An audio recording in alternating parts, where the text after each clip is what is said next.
Hi friends, welcome back to my channel Ramjyothi tailoring. అయితే మా అత్తయ్య వాళ్ళ ఇంటిలో ఆవకాయ పచ్చడి అయితే పెట్టడం జరిగింది. ముందుగా కాయల్ని కడిగి తుడిచి కట్ చేసి ఆరబెట్టుకోవాలి. టెంకను తీసేసి మంచిగా ముక్కలని తుడుచుకోవాలి. మా అత్తయ్య చూపించే గిన్నెతో 4 గిన్నెల ముక్కలకి 1 గిన్నె ఉప్పు, 1 గిన్నె కారం వేసుకోవాలి. ఉప్పు కారం తర్వాత తగినంత పసుపు వేసుకోవాలి. సరిపడా వేసుకోవాలి. తర్వాత ఆవు పిండి, మెంతిపిండి ముక్కలకు సరిపడా వేసుకోవాలి. వెల్లుల్లిపాయలు కొన్ని నీట్గా తీసి పొట్టు తీసి వేసుకోవాలి. కొన్ని కచ్చాపచ్చాగా దంచి వేసుకోవాలి. తగినంత నూనె వేసుకొని బాగా కలుపుకోవాలి ఫ్రెండ్స్. తర్వాత ప్లాస్టిక్ బకెట్ కానీ జాడీ కానీ తుడుచుకొని శుభ్రంగా కడిగి తుడుచుకొని దానికి నూనె అప్లై చేసి ఈ కలుపుకున్న మిశ్రమాన్ని మంచిగా ఆ ముక్కల్ని బకెట్లో పెట్టుకోవాలి ఫ్రెండ్స్.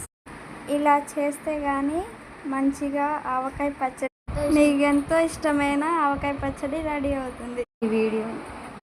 ఈ వీడియోలో కనిపిస్తున్న పక్క కొలతలతో మీరు కూడా చేసుకోండి ఫ్రెండ్స్. మీ ఇంట్లో తప్పకుండా చేసుకోండి ఫ్రెండ్స్. ఈ కారం అంతా తీసాక మా అత్తయ్య మాకు మంచిగా అన్నంని కలిపి మాకు ముద్దరుగా పెట్టింది ఫ్రెండ్స్.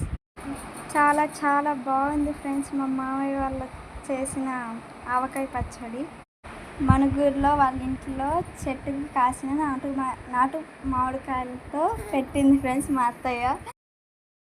మా ఛానల్ని ఇలాగే సపోర్ట్ చేస్తారని ఆశిస్తూ thanks for watching and do subscribe and share కొట్టండి. మనం 2.20K దగ్గరకు ఉన్నాం కాబట్టి ఇలానే సపోర్ట్ చేస్తారని కోరుకుంటూ థ్యాంక్స్ ఫర్ వాచింగ్. మా అక్కకి 10th లో 529 మార్క్స్ వచ్చాయి friends, out of 600. Please bless her friends for inter purpose. Okay friends, మా ఆవకాయ పచ్చడి రెడీ అయిపోయింది ఫ్రెండ్స్. చూసారు కదా ఫ్రెండ్స్, మేము అందరం ఎలా తింటున్నాము. బాయ్.